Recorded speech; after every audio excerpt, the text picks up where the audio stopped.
notre regard sur l'Afrique doit changer. L'Afrique, non seulement est entrée dans l'histoire, mais est aujourd'hui un acteur majeur de l'avenir.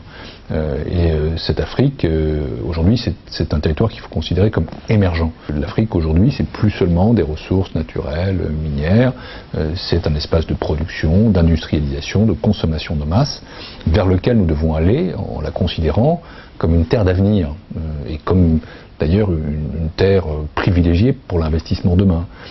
Quand on parle de l'attractivité, il y a 85% des répondants de l'enquête Ernst & Young qui placent l'Afrique comme deuxième destination privilégiée d'investissement après l'Asie.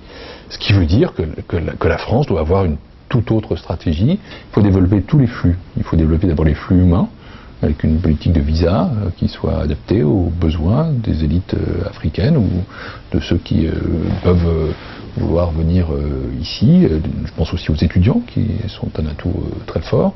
Il faut une politique de flux financiers et j'invite les entreprises françaises à se diriger vers le continent, les banques aussi à y retourner quand elles n'y sont plus.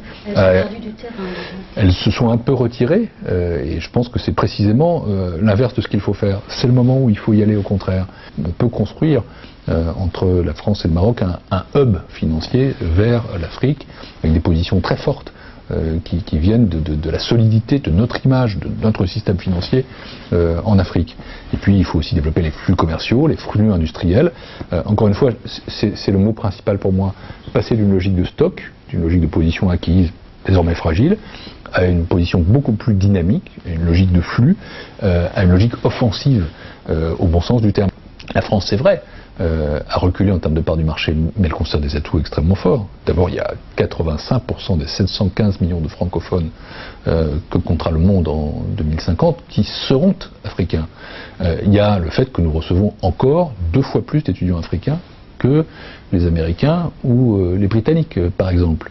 Et c'est pour ça que je fixe un objectif qui est le doublement des flux commerciaux dans les 5 ans, ce qui peut représenter pour nous plusieurs centaines de milliers d'emplois en France.